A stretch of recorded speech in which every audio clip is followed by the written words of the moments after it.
Hello everyone. आशा करता हूँ आप लोग अच्छे होंगे और आपकी पढ़ाई भी अच्छे से चल रही होगी। आज के इस वीडियो में हम class 11th mathematics chapter number 2, ये chapter very very very important है क्योंकि ये सेम चैप्टर कक्षा 12 में दोबारा आएगा और यहाँ के कॉन्सेप्ट वहाँ पर चाहिए होंगे। तो इस चैप्टर को तो अच्छे से पढ़ना है क्योंकि ये कक्षा 12 में दोबारा आने वाला है। ठीक है। तो वैसे ये जो प्रश्नावली 2.1 की हुई है बहुत आसान है। चैप्टर का नाम क्या है? संबंध एवं फलन। संबंध एवं फलन के बारे में इस प्रश्नावली में हम नहीं पढ़ेंगे, ये पढ़ेंगे आगे की प्रश्नावली में। ठीक है। और ये जो प्रश्नावली बहुत ही ज़्यादा आसान है। चलिए स्टार्ट करते हैं। पहले इसके जो बेसिक पार्ट है वो हम पहले जानते हैं, वो पहले हम समझते हैं। सबसे पहले देखो, जो हमें पढ़ना पड़ेगा वो पढ़ना पड़ेगा समुच्चयों का कार्तीय गुणन। ये टॉपिक हमें पढ़ना है। लेकिन कार्तीय गुणन को समझने से पहले आपको मैं एक चीज़ समझाना चाहता हूँ, बताना चाहता हूँ, क्रमित युग्म के बारे में। इसके बारे में, क्रमित युग्म के बारे में। देखो, जो बिंदु लिखे जाते हैं वो ऐसे लिखे जाते हैं ना, एक्स फिर वाई आता है। इसी को हम क्या कहते हैं? क्रमित युग्म कहते हैं। एक्स आपका प्रांत का होता है, वाई आपका परिसर का होता है। ये सब चीज़ आप डिटेल में सीखोगे आने वाले प्रश्नावली में, आने वाले वीडियोस में। मैंने पूरी नई एनसीईआरटी और पुरानी एनसीईआरटी पहले ही करा रखे हैं, जिसके लिंक्स मिल जाएंगे डिस्क्रिप्शन पे। एक बार डिस्क्रिप्शन जरूर चेक कर लेना। देखो, अगर कार्तीय गुणन की मैं बात करूं, अभी हम समुच्चयों के बारे में पूरा सब कुछ पढ़ के आए हैं, है कि नहीं? पूरा पढ़ के आए हैं। तो देखो, यदि यदि हमारे पास एक समुच्चय ए है, इसमें मैंने ले लिया 1 2 3 4 5 ले लिया, और एक समुच्चय मैंने बी लिया, उसके अंदर है वो अवयव मान लेते हैं 6 7 8। ठीक है। मुझे इस समुच्चय ए और इस समुच्चय बी का क्या निकालना है? कार्तीय गुणन निकालना है। कार्तीय गुणन को ऐसे दिखाते हैं, इस चिन्ह से, क्रॉस से दिखाया जाता है, गुणा वाले चिन्ह से। ठीक है। तो अगर मुझे कार्तीय गुणन निकालना है, ए क्रॉस बी अगर मुझे निकालनी है, बहुत आसान है। अगर ये क्लास 2 के बच्चों को भी मैं सिखा दूंगा ना, तो वो भी आराम से सीख के कर देगा। ए क्रॉस बी निकालना है, ए का कार्तीय गुणन बी के साथ निकालना है। तो पहले ए लिखेंगे, ठीक है, पहले ए लिखेंगे और फिर बी लिखेंगे। बच्चों, मेरा जो पढ़ाने का तरीका होता है ना, वो बहुत ही सिंपल होता है। आप किसी भी टीचर की वीडियो उठा के देख लो और उसके बाद मेरी वीडियो देख लो, आपको डिफरेंस पता लग जाएगा। मैं चीज़ों को बहुत ही सिंप्लीफाई करके बताता हूँ, क्योंकि क्लास 10th की मैथ से क्लास 11 12 की मैथ अलग होती है। ये आप पढ़ोगे तो पता लगेगा। बी हमारे पास क्या है? 6 7 8। अब हमें क्या करना है? ए और बी की कार्तीय गुणन निकालनी है। तो देखो, इसके, ये पहले है ना, इसकी पोजीशन फिक्स कर लो। एक के साथ क्या आ जाएगा? 6। एक के साथ क्या आ जाएगा? 7। एक के साथ क्या आ जाएगा? 8। ठीक, एक का हो गया। अब दो पे आ जाओ। दो के साथ क्या आ जाएगा? 6। दो के साथ क्या आ जाएगा? 7। दो के साथ क्या आ जाएगा? 8। फिर तीन पे आ जाओ, तीन की पोजीशन फिक्स करो। तीन के साथ 6, तीन के साथ 7 और तीन के साथ 8। फिर चार पे आ जाओगे, चार के साथ 6, चार के साथ 7 और चार के साथ 8। फिर पाँच पे आ जाओगे, पाँच के साथ 6, पाँच के साथ 7 और पाँच के साथ 8। ये हमारा क्या हो गया? ये हो गया कार्तीय गुणन। देखो, जिसका बोलेगा उसकी पोजीशन फिक्स कर लोगे। जैसे इसका अवयव एक है, इसको फिक्स किया, इसके साथ साथ 6 आएगा, 7 आएगा, 8 आएगा। एक के साथ 6, एक के साथ 7, एक के साथ एक का हो गया। अब दो पे आ जाओ, दो को फिक्स करो, आगे अवयव लिखते जाओ। 2 6, 2 7, 2 8। फिर तीन लोगे, 3 6, 3 7, 3 8। एक बार देखने के बाद एक बार खुद कॉपी पे उतारोगे, आपको ऑटोमेटिकली हर एक चीज समझ में आ जाएगी। तो ये होता है कार्तीय गुणन। अब आप देखिए, नोट करके लिखना है आपको कॉपी में कि कार्तीय गुणन में ना ए क्रॉस बी कभी भी बराबर नहीं होता बी क्रॉस ए के। मतलब ए का कार्तीय गुणन बी के साथ, बी का कार्तीय गुणन ए के साथ कभी भी आपस में बराबर नहीं होगा, कभी भी नहीं होगा।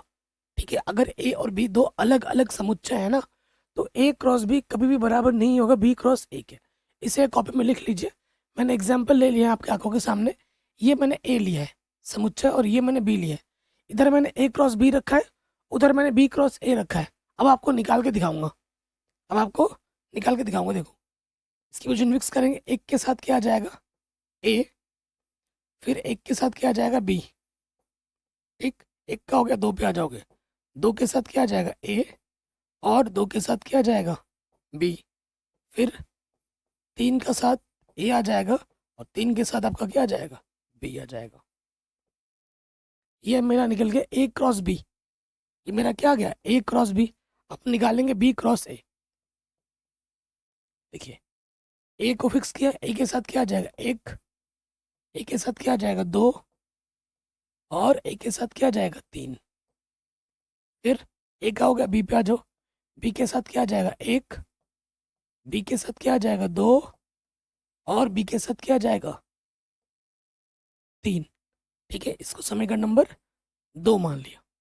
ये समीकरण नंबर 1 और ये समीकरण नंबर हमारा क्या हो गया 2 हो गया। ठीक है, अगर आप ध्यान से देखोगे ये चीज़ और इसके बराबर नहीं है, क्योंकि यहाँ देखो 1 कॉमा ए है और यहाँ ए कॉमा 1 है।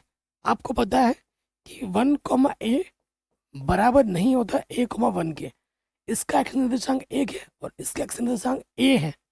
1 और ए कभी भी आपस में बराबर नहीं होते।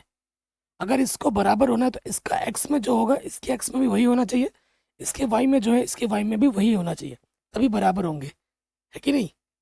तो यहाँ से आपको देखने को पता लग रहा है कि यहाँ से, ठीक है, कि ये वाला उसके बराबर बिल्कुल भी नहीं है।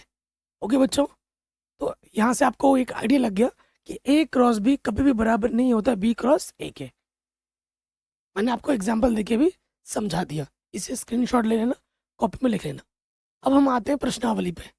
ये जो प्रश्नावली है बहुत आसान है, ठीक है। और प्रश्नावली के देखो मैं उदाहरण नहीं करा रहा हूँ जानबूझ के, क्योंकि प्रश्नावली अगर आपने कर ली ना तो उदाहरण सारे आसान है। उदाहरण में प्रश्नावली के सारे प्रश्न आपको उदाहरण में मिलेंगे।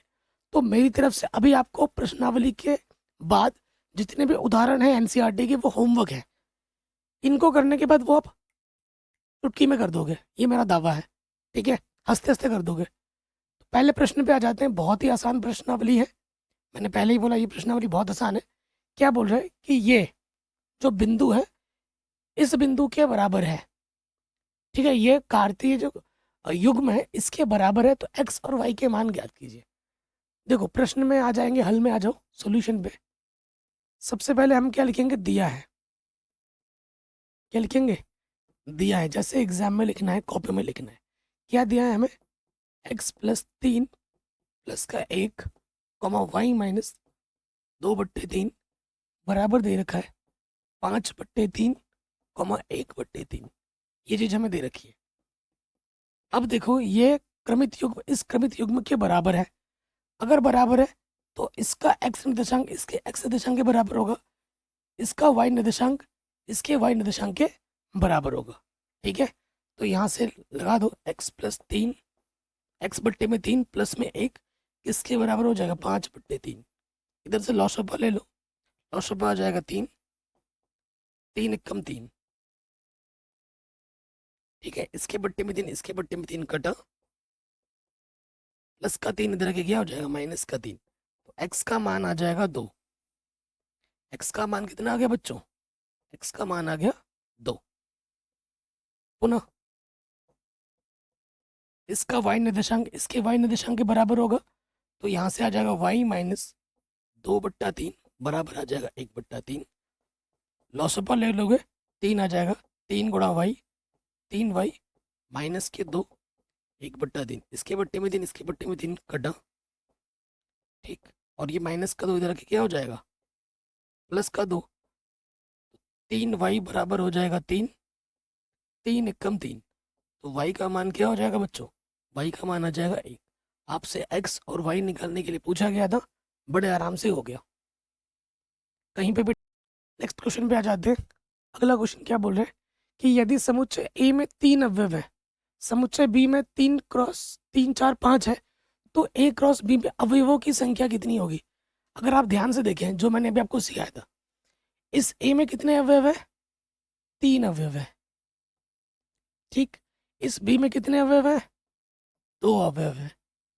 जो हमने ए क्रॉस बी निकाला था उसमें कितने अवयव आए थे, गिन के देखो 1 2 3 4 5 6। 3 गुणा 2 कर दोगे, यानी कि ए क्रॉस बी अगर आपको उसके अवयवों की संख्या निकालनी है तो जितने अवयव है उनको आपस में गुणा कर दोगे तो आंसर आ जाएगा 3 गुणा 2 6 अवयव होंगे। तो वही चीज़ आपसे यहाँ पूछी गई है कि अगर ए में, ठीक है, हम प्रश्न में आ जाते हैं, हल, ठीक है, हल में आ जाओ। क्या दिया है सबसे पहले वो हम लिखेंगे। दिया है, क्या दिया है हमें? हमें दिया है ए में अवयव एन ए, कितने अवयव है? 3 अवयव। और उसके बाद हमें बी दे रखा है, सेट दे रखा है। बी में क्या है? 3 4 5, यानी कि एन बी, बी में अवयव कितने हैं? बी में अवयव है 1 2 3, बी में भी अवयव 3 है, ठीक है। हमें क्या निकालना है? इसलिए ए क्रॉस बी में, ए क्रॉस बी में अवयवों की संख्या, यही तो हमें निकालना है प्रश्न में, यही हमें निकालना है। तो वो क्या हो जाएगा? N A cross n B. N A में कितने अवयव है? 3। एन बी में कितने अवयव है? 3। आंसर आ जाएगा 3 3 9। कितने अवयव होंगे? N A cross n B कर देंगे तो हमें मिल जाएगा ए क्रॉस बी में अवयवों की संख्या कितनी होगी? 9 होगी। सिंपल, बड़े आराम से हो गया। अगले प्रश्न में आ जाते हैं। कह रहे हैं ये हमारा जी है, ये हमारा एच है, तो जी क्रॉस एच और एच क्रॉस जी आपको निकालना है, ठीक है। सबसे पहले कॉपी में जैसे लिखना है वैसे लिखेंगे। दिया है, हमें क्या दे रखा है? जी, जी हमारे पास है 7,8 और एच हमारे पास है 5,4,2। इसलिए अब हम पहले निकालेंगे जी क्रॉस एच, जी का कार्टेशियन प्रोडक्ट एच के साथ। तो पहले जी आ जाएगा 7,8 क्रॉस, फिर आ जाएगा 5,4,2, ठीक है। सो देखिए 7 के साथ क्या आ जाएगा? 7 के साथ आ जाएगा 5, 7 के साथ फिर क्या आ जाएगा?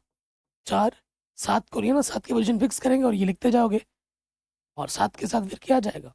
2। फिर 8 लोगे, 8 के साथ क्या आ जाएगा? 5। 8 के साथ आ जाएगा 4 और 8 के साथ क्या आ जाएगा?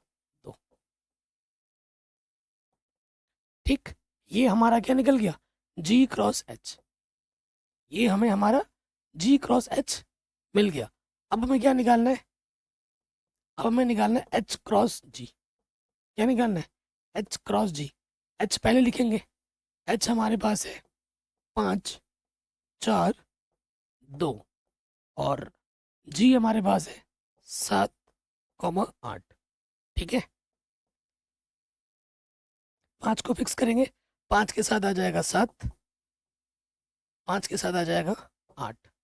फिर 4 को लेंगे, 4 के साथ आ जाएगा 7 और 4 के साथ क्या आ जाएगा? 8।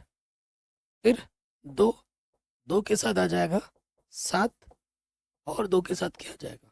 8। ये हमें एच क्रॉस जी और जी क्रॉस एच आराम से मिल जाएगा। कोई डाउट या कोई दिक्कत नहीं होनी चाहिए। नेक्स्ट क्वेश्चन पे आ जाते हैं। हमसे क्या बोला जा रहा है प्रश्न में, को पढ़िए। कह रहे हैं बताइए कि निम्नलिखित कथनों में से प्रत्येक सत्य है या असत्य। यदि कथन असत्य है तो दिए गए कथन को सही बनाकर लिखिए, ठीक है। कथन अगर असत्य है ना तो उसको सही बनाना है। तो हमें बोला ये पी है, ये क्यू है, तो पी क्रॉस क्यू ये होगा। तो पी क्रॉस क्यू हमें निकालना है। पहले देखते हैं पी हमारे पास क्या है? M, n cross q, q हमारे पास है, क्यू हमारे पास है एन एम है। क्या है? N m, n m. और हमें प्रश्न में बोला है कि पी क्रॉस क्यू इतना आएगा। तो ये कथन असत्य है, देखिए पता लग रहा है क्या ये असत्य। देखो एम के साथ क्या आ जाएगा? एन आ जाएगा और फिर एम के साथ क्या आ जाएगा? एम आ जाएगा। अब एन की पोजीशन फिक्स करो, एन के साथ क्या आ जाएगा? एन और एन के साथ क्या आ जाएगा? ये हमें हमारा आंसर मिलना चाहिए था, परंतु क्या मिल रहा है? ये मिल रहा है। तो ये कथन क्या है? अतः, अतः कथन असत्य। सत्य क्या है वो ऊपर हमने लिख दिया है, ये सत्य कथन है और ये बोला गया था तो ये असत्य है स्टेटमेंट। सेकंड, हमसे क्या बोला गया, ए और बी अरिक्त समुच्चय है। अरिक्त का मतलब होता है कि ए में कुछ ना कुछ अवयव है और बी में भी कुछ ना कुछ अवयव जरूर है, खाली नहीं है। ए क्रॉस बी क्रमित युग्म एक्स कॉमा वाई का एक अरिक्त समुच्चय इस प्रकार है कि एक्स ए से आ रहा है और वाई बी से आ रहा है। देखो, आपके पास ए ये है, ये हमारा ए है और ये हमारा बी है, ठीक है। ये क्या है, अरिक्त समुच्चय है, ठीक है। इसमें कुछ ना कुछ अवयव जरूर है इसके अंदर, और इसमें भी कुछ ना कुछ अवयव जरूर है। ये भी हमारा अरिक्त समुच्चय है, यहाँ लिख देता हूँ अरिक्त समुच्चय।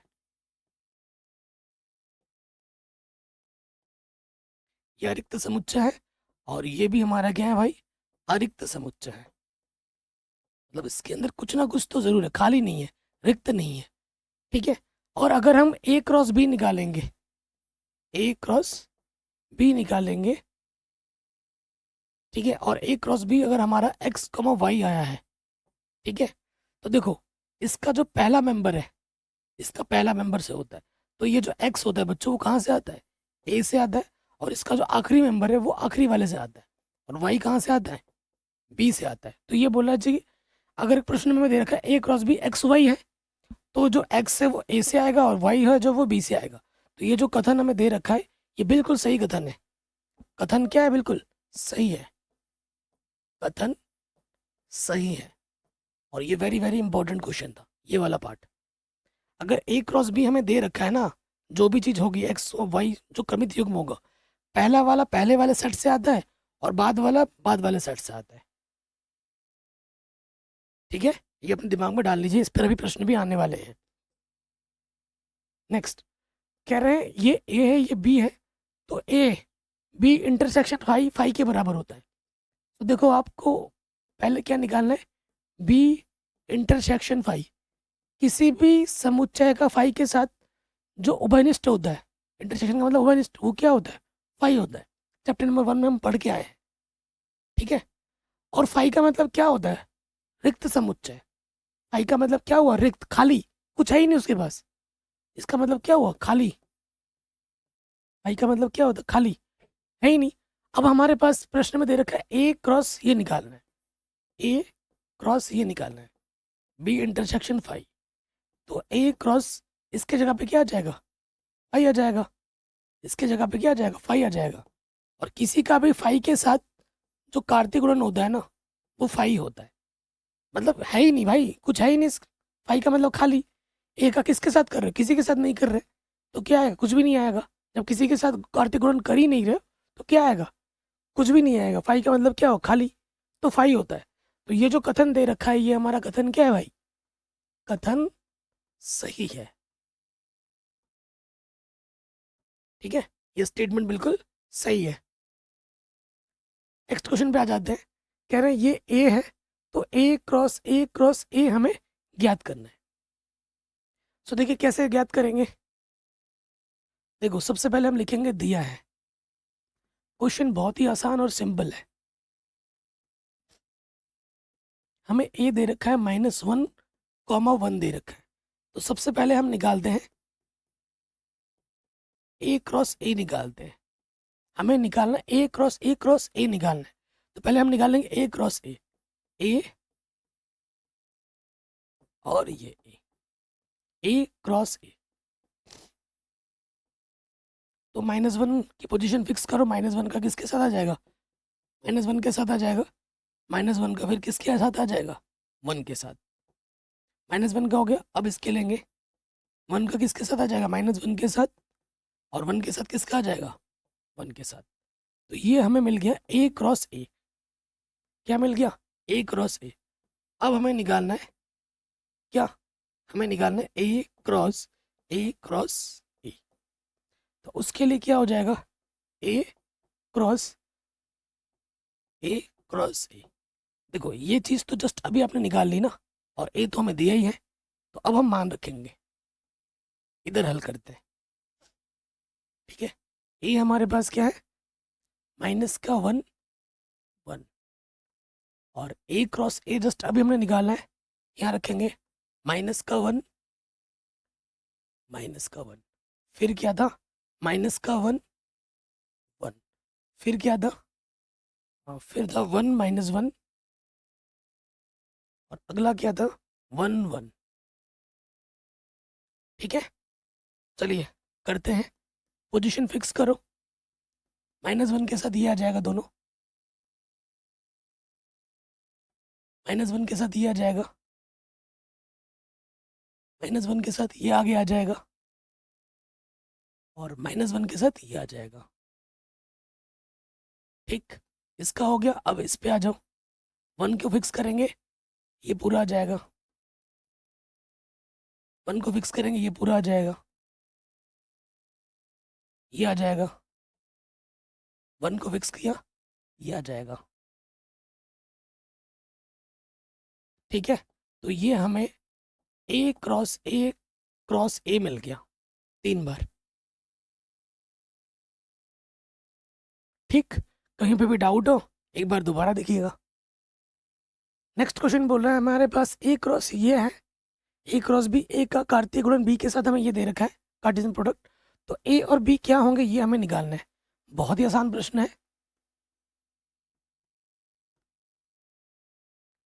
क्या दिया है, हमें दे रखा है क्या, A क्रॉस B हमें दे रखा है।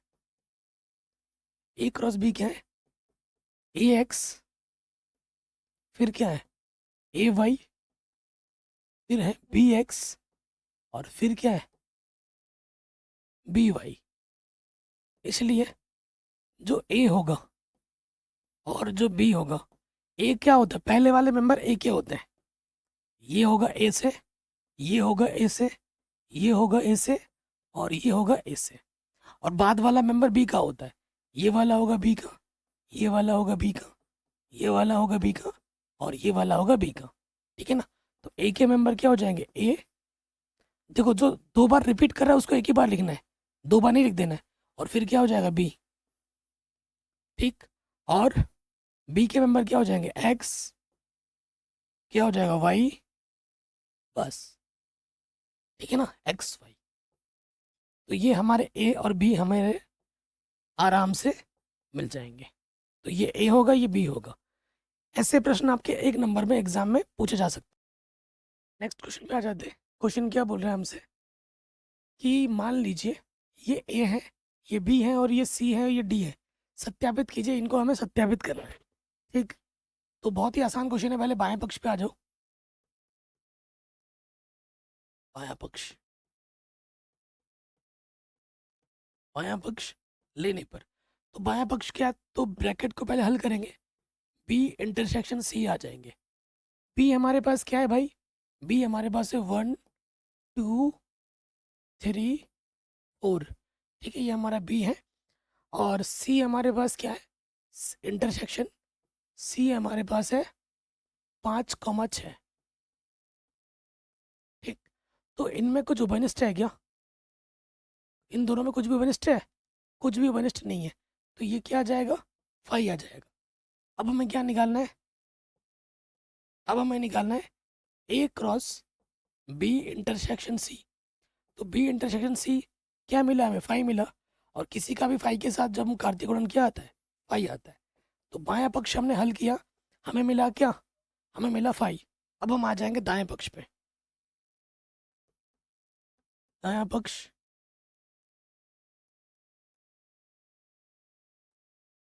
लेने पर। ठीक है, दाएं पक्ष पे पहले ब्रैकेट वाले हिस्से को लेंगे, A क्रॉस B लेंगे। ठीक है, A लिखो, A हमारे पास है 1,2, और B हमारे पास है 1 2 3 4। ठीक है ना, 3 के आगे 4 भी है, 3 कॉमा में क्या है 4 है। अब देखिए 1 के साथ क्या आ जाएगा, 1 के साथ 1 आएगा, 1 के साथ 2 आएगा, 1 के साथ 3 आएगा, 1 के साथ 4 आ जाएगा। 1 का हो गया, अब हमें 2 लेना है। 2 के साथ क्या आ जाएगा 1, 2 के साथ क्या आ जाएगा 2, 2 के साथ क्या आ जाएगा 3, और 2 के साथ क्या आ जाएगा 4। ये हमारा A क्रॉस B आ गया, समीकरण नंबर 2। अब हमें निकालना है A cross C, A cross C। तो ए हमारे पास क्या है, ए हमारे पास है 1,2,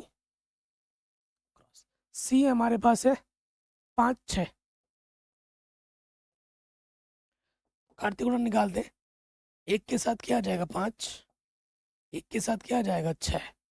पहले बार एक पोजीशन फिक्स करी। अब दो, दो के साथ क्या आ जाएगा 5, और दो के साथ क्या आ जाएगा 6। ठीक। अब इसमें और इसमें क्या उभयनिष्ठ है ना, इसमें और इसमें क्या उभयनिष्ठ है। हाँ, अब A cross B intersection A cross सी।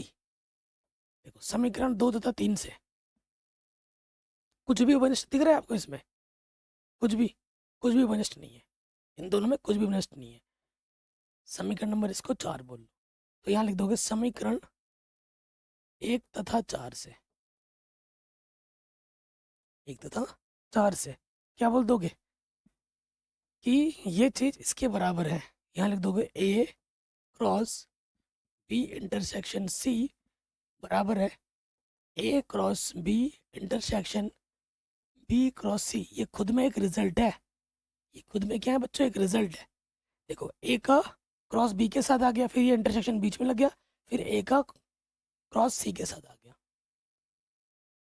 ए का क्रॉस सी के साथ। ठीक है, ये चीज आपस में क्या हो गई, बराबर हो गई। तो ये हमने प्रूफ करके आपको आराम से दिखा दिया। अब आते हैं आगे, कह रहे A cross C B cross D का एक उपसमुच्चय है। ए क्रॉस सी निकालना है और बी क्रॉस डी निकालना है। ए क्रॉस सी निकाला कि हमने ऑलरेडी निकाल के रखा है, और हमें बी क्रॉस डी भी निकालना है। देखिए ए क्रॉस सी ऑलरेडी हमने निकाल रखा है, अब हम निकालेंगे बी क्रॉस डी। बी हमारे पास क्या है, बी हमारे पास है 1 2 3 4, 1 2 3 4 क्रॉस डी। डी हमारे पास है 5 6 7 8। तो ये चीज मैं पहले निकाल लेता हूँ दूसरे कलर से। देखो एक के साथ क्या आ जाएगा 5, एक के साथ 6, एक के साथ 7, और एक के साथ क्या आ जाएगा 8।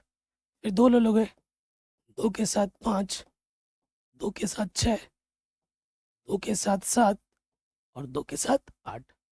फिर आ जाएगा 3 के साथ 5, 3 के साथ 6, 3 के साथ 8, और 3 के साथ 7। आगे पीछे हो गए थोड़ा, ठीक है। उसके बाद 4 भी आ जाओगे, 4 के साथ 5, 4 के साथ 6, 4 के साथ 7, और 4 के साथ 8।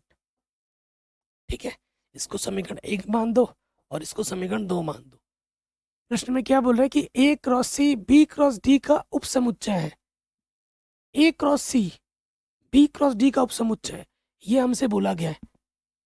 तो यहाँ ध्यान से देखिए, ए क्रॉस सी,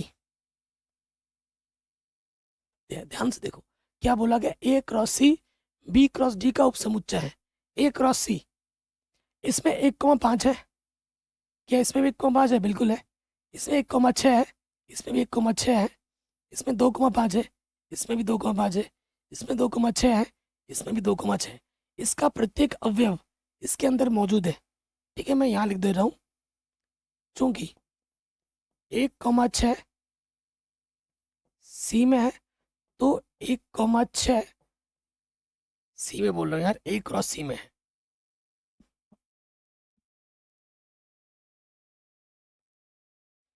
लिखने का तरीका होता है ना कि एक क्रॉस, देखो 1,6 ए क्रॉस सी में है, और 1,6 आपका किसमें है, बी क्रॉस डी में भी है।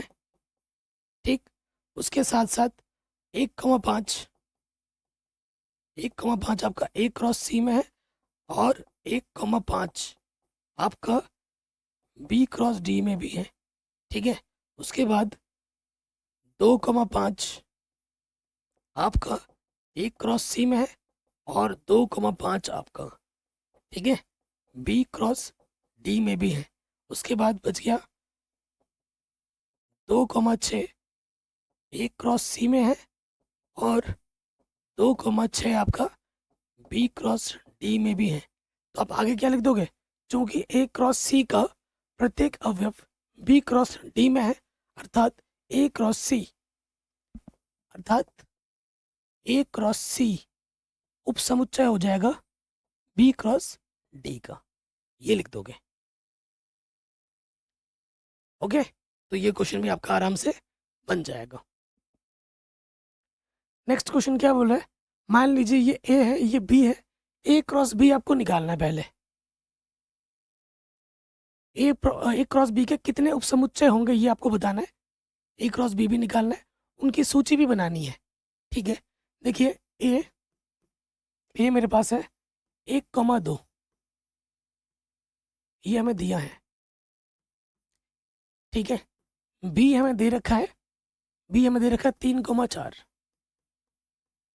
ठीक है, 3,4। हमें पहले ए क्रॉस बी निकालने के लिए बोला गया है। ए क्रॉस बी, तो ए हमारे पास है 1,2 क्रॉस बी हमारे पास है 3,4। ठीक है, तो देखो गुणा करेंगे, एक को फिक्स करेंगे, एक के साथ आ जाएगा 3 और एक के साथ फिर क्या आ जाएगा 4। फिर 2 को लेंगे, 2 के साथ आ जाएगा 3 और 2 के साथ क्या आ जाएगा 4। पहला आंसर तो ये आ गया। ठीक, पहला आंसर हमारा ये आ गया। फिर हमें क्या बोला है, उपसमुच्चयों की संख्या बताओ। तो देखो बच्चों, उपसमुच्चय निकालना, उपसमुच्चयों की संख्या निकालना, ये सब हमने सीखा हुआ है ऑलरेडी चैप्टर नंबर 1 में। उपसमुच्चयों की संख्या ए क्रॉस बी में फॉर्मूला क्या होता है, 2 की पावर n ए क्रॉस बी। ठीक है, तो ए क्रॉस बी में कितने अवयव है, 1 2 3 4 अवयव है। तो 2 की पावर 4 यानी कि 2 की पावर 4 यानी कि 2 को 4 बार गुणा कर दो, यानी कि कितना आ जाएगा 16। कितने उपसमुच्चय होंगे, 16 उपसमुच्चय होंगे आपके। कितने उपसमुच्चय होंगे बच्चों, तो देखो 16 उपसमुच्चय जो होते हैं वो कौन कौन से होते हैं। अब सूची मुझे बनानी है ना, तो इसमें थोड़ा टाइम लग सकता है। 16 है ना सूची। पहले क्या होता है, देखो हर एक समुच्चय का जो उपसमुच्चय होता है वो फाई होता है और खुद वो समुच्चय होता ही होता है। तो पहले फाई को बिना सोचे समझे और इस पूरे सेट को एक जगह लिख दो, तो ये 2 हो जाएंगे। ये हो गया 1,3 1,4 2,3 2,4। ये हो गया 1 2। अभी भी आपको 14 बनाने हैं, तो क्या करो, एक एक का ले लो। पहले 1,3 ले लिया, फिर 1,4 का अलग ले लिया, एक एक का ले लिया, फिर 2 2 का लेंगे, 2,3 ले लिया, फिर 2,4 भी ले लिया। ठीक है, तो ये कितने हो गए, 1 2 3 4 5 6 हो गए। एक एक का लिया, अब 2 2 का ले लो कॉमा लगाकर, 1,3 1,4, फिर 1,4 2,3। इसका इसके साथ, इसका इसके साथ ले लेते हैं। 1,4 2,3 हो गया। अब 2,3 2,4 ले लिया। ठीक है, फिर 1,3 2,4 ले लेते हैं एक साथ में, 1,3 2,4 ले लिया, इसको और इसको साथ में ले लिया। 1,4 2,3 ऑलरेडी आ गया, 2,3 1,4 एक ही बात है। 2,3 1,3 1,3 और 2,3 को एक साथ ले लो, एक समुच्चय हो गया। ठीक है, और 1,3 2,4 हो गया, 1,3 1,4 हो गया, 1,3 2,3 हो गया, 1,3 2,4 हुआ है, 1,3 2,4 1,3 2,4 हो गया। ठीक है, फिर 1,4 2,3 1,4 2,3। ठीक है, ऐसे करोगे 16 बनेंगे पूरे। 2 2 का ले लिया, अब 3 3 का लेना है, इन तीनों को एक साथ ले लो, 1,3 1,4 2,3। ये हो गया, इन तीनों को एक साथ ले लो, 3 3 अलग अलग, मतलब 1,4 2,3 2,4। ठीक है, इन तीनों को ले लिया। अब और ले लो, इसमें से एक बीच में पद हटा दो, 1,3, 1,4, 2,4 ले लो, एक पद हटा दो, 3 का ले लेना, 1,3, 1,4, 2,4 ले लिया, 1,4, 2,3। गाइस मैं बहुत देर तक सोचता, तो मैंने तुरंत, बहुत टाइम लग गया मुझे सोचने में, लिखने में। तो देखो 1,4 और 2,4 और बन सकता है, और 2,3, 2,4, 1,3 और जोड़ बन सकता है, 14 हो गए थे, 15 और ये 16 हो गए टोटल। ठीक है, यही 16 आपके उपसमुच्चय बन सकते हैं, और इससे बाहर कुछ भी नहीं बनेगा। नेक्स्ट क्वेश्चन में आ जाओ। कह रहे मान लीजिए ए और बी दो समुच्चय हैं, जहाँ एन ए में 3 अवयव है और बी में 2 अवयव है। ठीक है, हमारे पास प्रश्न क्या है, देखो हमें दिया क्या है, गिवन प्रश्न में दिया है कि एन ए में जो अवयव है वो 3 अवयव है, और जो बी में अवयव है वो 2 अवयव है। ठीक है, और हमें दे रखा है चूंकि ए क्रॉस बी, ठीक है, ए क्रॉस बी हमें दे रखा है x,1, y,2, z,1, ये हमें दे रखा है। तो हमें ए और बी को ज्ञात कीजिए, हमें ए बताना है कितना होगा, हमें बी बताना है कितना होगा। ये ए है तो पहले वाले सारे मेंबर ए के होंगे, और बाद वाले सारे मेंबर बी के होंगे। ठीक है, ओके, आपको पता है ऐसे आप लिख सकते हो ए क्रॉस बी, अगर x, y होता है तो आपको पता है x जो आता है वो a से आता है, और y जो आता है वो b से आता है। इसलिए जो a हो जाएगा वो क्या हो जाएगा, x हो जाएगा, वो y हो जाएगा, और वो z हो जाएगा। प्रश्न में बोला भी था कि a में 3 अवयव होंगे, 1, 2, 3 अवयव, और b में कितना बोला गया था, b में 2 अवयव होंगे, 1 और ये 2। फिर से एक आ रहा है, ऑलरेडी एक लिख चुके हैं, दोबारा नहीं लिखना है, एक बार लिख चुके तो दोबारा रिपीट नहीं करते समुच्चय में। तो ए में 3 अवयव है, बी में 2 अवयव है, और ये हमें हमारा क्या मिल जाएगा, उत्तर, हमें हमारा आंसर आराम से मिल जाएगा। तो ये क्वेश्चन भी हमारा आराम से बन गया। आगे बढ़ते हैं, नेक्स्ट क्वेश्चन पे आ जाते हैं। क्या बोल रहे हैं, कार्तीय गुणन ए क्रॉस ए में 9 अवयव है। ठीक है, और जो अवयव हैं वो दे रखे हैं, ए क्रॉस ए में अवयव है तो ए में 3 होगा, इस ए में 3 होगा, 3 गुणा 3 9 होता है। ठीक है, तो देखो दिया क्या है, given n A cross A में जो अवयव हमें दे रखा है वो 9 दे रखा है। इसका सीधा मतलब है कि एन ए में कितने अवयव होंगे, 3 अवयव होंगे। ठीक, हमें क्या दे रखा है कि ए क्रॉस ए में कुछ अवयव आपको दे रखे हैं, ए क्रॉस ए के आपको क्या दे रखे हैं, अवयव दे रखे हैं। कौन कौन से, -1,0, और हमें दे रखा है 0,1 दे रखा है। ठीक है, तो देखो ये जो एलिमेंट्स हैं, ये जो अवयव हैं वो किस कहाँ के, ए से ही है, और अब एक ही सेट है ना, एक ही सेट का गुणा हो रहा है, ए क्रॉस ए, खुद का गुणा खुद के साथ। इसलिए ए में आपके 3 अवयव होंगे और तीनों अलग अलग होंगे ना, तो वो अवयव आपका -1 हो सकता है, वो अवयव आपका 0 हो सकता है, और वो अवयव का 1 ही होगा। यही 3 अवयव होंगे। ये आपका ए मिल गया। ठीक है, ए क्रॉस ए करोगे तो 9 अवयव आएंगे। ठीक है, तो हमसे पूछा गया ए क्रॉस ए के शेष अवयव भी हमें ज्ञात करने हैं, ए क्रॉस ए के शेष अवयव भी हमें ज्ञात करने हैं, मतलब ए क्रॉस ए निकालना है आपको, ए क्रॉस ए निकालना है। ए मेरे पास है -1, 0, 1, -1, 0, 1। ठीक है, ये 2 अवयव ऑलरेडी हैं, बाकी शेष अवयव क्या होंगे ये हमें बताने। तो ए क्रॉस ए कर लेते हैं, -1 को फिक्स करो, -1 के साथ क्या जाएगा, -1, -1 के साथ क्या जाएगा, 0, -1 के साथ क्या जाएगा, 1, 0 लोगे, 0 को फिक्स करो, 0 के साथ -1, 0 के साथ 0, और 0 के साथ क्या जाएगा, 1, फिर 1 को फिक्स करो, 1 के साथ -1, 1 के साथ 0, और 1 के साथ 1। बाकी शेष अवयव क्या होंगे, हटा दो, जो 2 यहाँ पे ना उनको हटा दो, -1, 0 इसको हटा दो, और 0,1, 0,1 कहाँ है, 0,1 ये, इसको हटा दो। बाकी जो शेष अवयव है ये लिख दोगे। ठीक है, शेष अवयव, ठीक है, शेष अवयव क्या हो जाएंगे, -1, -1, -1, फिर 0, -1, 0, 0, 1, ठीक है। अच्छा 0, 1 तो यहाँ ऑलरेडी आ चुका है ना, ये नहीं आएगा, यहाँ पे आ जाएगा 0, 0 लिख चुके हैं, यहाँ आ जाएगा 1, -k1, 1, 0 आ जाएगा, ठीक है, और 1, 1। ये बाकी के 6 शेष अवयव, सॉरी 7 शेष अवयव आ जाएंगे, 7 वहाँ 2 यहाँ, 9 अवयव टोटल, ठीक है।